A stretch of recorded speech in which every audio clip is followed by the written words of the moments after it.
Okay, I know we're under pressure for time, and you've sat through a lot of presentations, but just to give you some context about the kind of work we do, CUP Community University Partnership Programme is quite an innovative unit within the University of Brighton, and we've been going since 2003, seen as having some leadership of this kind of work within the UK. Although there's lots of examples of this kind of thing elsewhere in the world, and we've borrowed lots of methods, particularly from America, and Australia, and elsewhere. Our three aims are first one's about access to a university from outside communities. I think it's probably obvious to most people, I'm sure everyone in the room, that university is a university is an extraordinarily complex beast to navigate. University of Brighton's got well over 20,000 people involved in it, which is significantly larger than the town I live in. It has 16 different academic schools scattered over 40 miles along the coast. It's a setup that I consider is run by, set up in different kind of fiefdoms, if you like, run by warlords, some of them friendly, some of them unfriendly. Extraordinarily difficult for an outsider to get in. In fact, extraordinarily difficult for an insider to make sense of it. So part of our job is about making the university accessible to our local communities. The second point is about mutuality.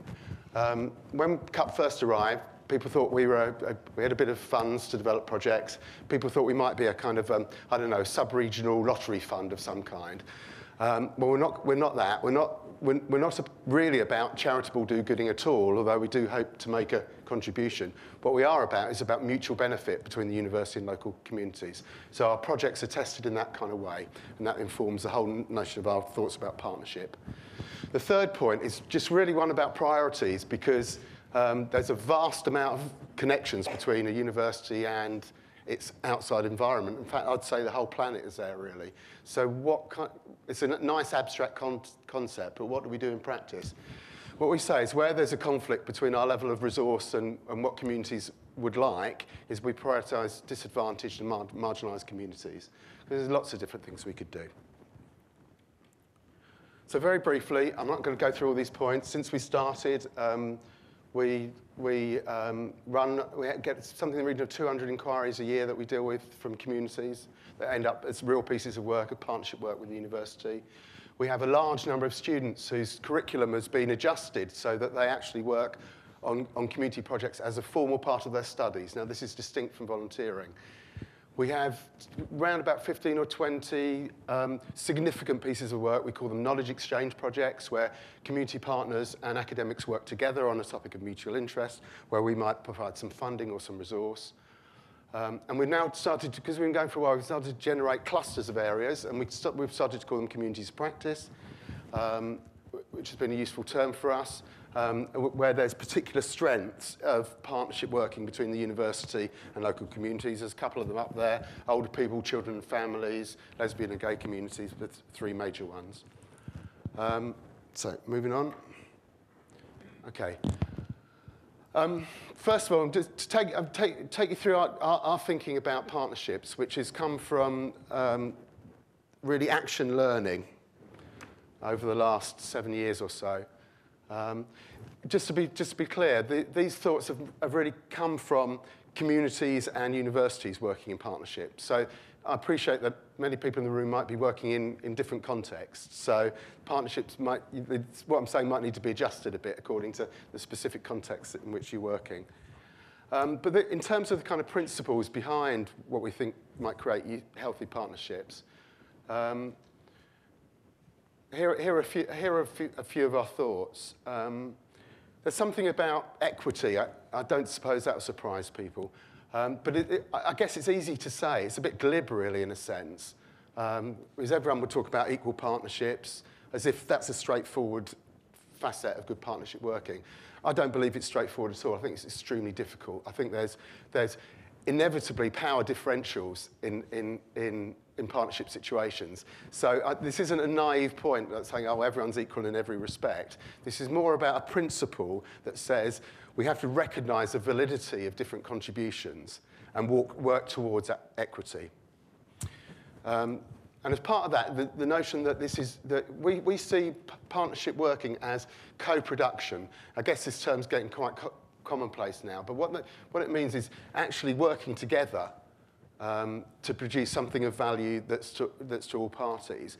And we see that as operating in project governance, in delivery, in evaluation and dissemination. And the last point's quite important in the academic context, because the commonplace situation is that there might be a project, might work with older people in a particular locality, might involve community groups, but traditionally what would happen with that is the academics would extract that, write that up, perhaps the community side would never even see the publication.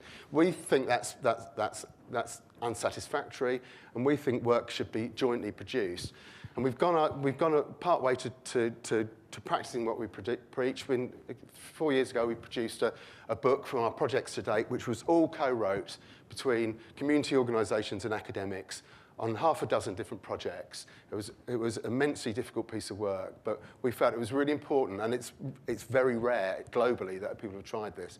The commonplace is the academics will take it off and write it up, and we think that's unsatisfactory. A few other points.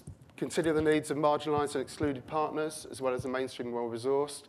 For partnerships to be effective, a long-term approach is likely to be required. That may or may not be the case. It may be the case that the piece of work legitimately requires a short-term intervention. There's nothing necessarily wrong with that.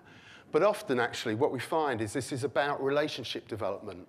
And that actually, the first pieces of work that new partners do together might be okay, but not breathtaking. But the thing that they may have done is, through working together, is learn how to work together better in the future and produce more and more profound pieces of work. And we've got lots of examples where community organisations have come into our help desk with a tiny piece of work, a student placement perhaps, and then 5 years down the line, the partners are applying for £500,000 worth of research council funding together. So there's also, it's not all about money, but just an indication of scale.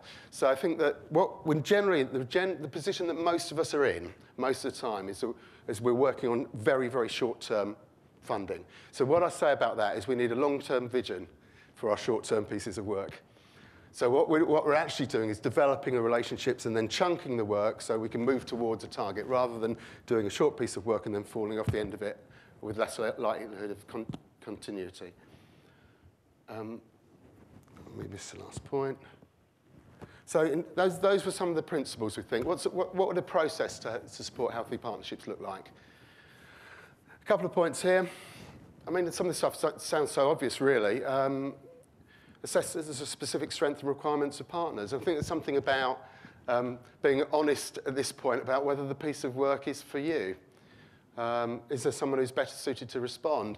And, you know, there may be various attractions to get involved in a partnership. There may be a big piece of work that's likely to get big bits of European money. But if it isn't for you, then if it isn't right for your organisation or your enterprise, then you might find you want to ditch out early rather than save up a whole load of pain for later on. Make sure that it's right for you. There's something about resourcing the kind of partnership glue that's required. So this stuff is almost invisible most of the time. Organisations might say, well, yeah, there's a great funding pot there, or there's a great piece of work. Let's all get together and do a bid. Now, what everyone knows is actually in the midst of that is that's a lot of work in its own right. There's something, even if you can't fund it, you've got to think about it. Otherwise, you're creating a whole load of stress for partners, and you're likely to produce something that is less like what you want if you haven't acknowledged the work that's there. And that work carries on beyond, say, you get the funding or whatever kicks you off. This whole notion that in project management, they often talk about a project management office. There's something about what's behind the partnership to keep the partnership working. Has to be thought about, I think. So I've mentioned the term communities of practice. We think this is quite an important term that's got some value to it. It's a term that's been around for about 20 years, generated by someone called Etienne Wenger, who noticed that in big companies, collections of people, he was photocopy engineers, I think he started off with, that people gather together if they're interested and passionate about photocopies, and they share practice. And actually, this isn't necessarily sanctioned by the organisation. They do it because they want to do it. And what we've noticed is that people get involved in our projects because they're passionate about working with younger people in adversity or improvement for older people or working with disability in a particular neighbourhood. They're passionate about that. So what we try and do is, regardless of whether they're director of policy, or professor of health in relation to older people, or a service user, or a community organisation, we gather them together around their passion and their interests, and we call that a community of practice. And that gives everyone in the room status, and it's a way potentially of sustaining these small bits of project work. Evaluation framework as early as you can. This whole conference is about evaluation, and I think that really there's lots of different things you can measure. I think the idea of measuring values is a really good one. I think it's a subversive notion, and I like it a lot. There's all sorts of different things you might measure, but I think it's difficult at the beginning, but as early as you can, you need to commit to that. And Lena, I think there's also this, to try and get away from my project, my world type scenario. Loads of people have done loads of work on evaluation methods and benchmarks in the area in which you're working. That much is for sure. I'd suggest it's worth leaning on those rather than spending your energies creating the new. And just a few practical tips in the remaining couple of minutes. I'll just pick a couple of these.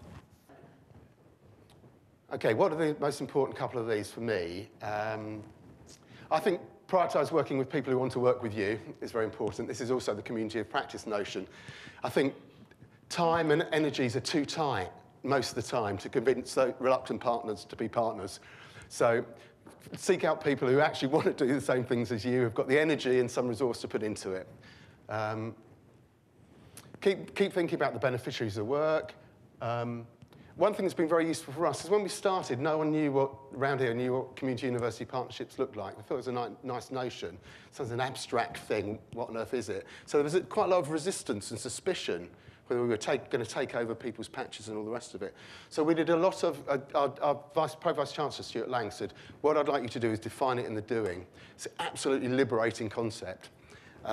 So what we do is we do things that we think might look right, and then we say to people, is this the kind of thing you meant?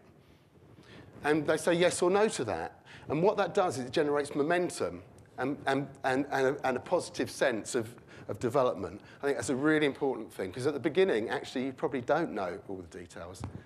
Oh, just one other point. Our adage, apart from it, stop moaning and get on with it, has been, don't ask for permission, ask for forgiveness. And that's not one we made up, but it's something around, actually, when you're talking about culture change, which a lot of partnership by its very definition is creating a new way of doing things that won't fit into the neat boxes of these enterprises, particularly the bigger ones, the local authorities, the universities, the bigger bureaucratic ways of doing things. So inevitably, you'll be doing things and you'll be putting them up in the air and saying, these don't fit, do they? And that's a real problem, and that can stop you in your tracks. So what we thought, we had permission from our very senior manager, that's helpful, but we're talking about, culture change requires a bold heart. So you have to do things that, for good intent, that may not absolutely fit with process and procedure if you're going to develop good partnership projects. There you go. I think I'll probably stop there. There's a couple, if you're interested in our work, there's a couple of links there to follow up on. The CUP network is like a private social network for those interested in community university engagement. And then there's our website. There's also quite a lot of materials on the sharing desk. Thanks very much.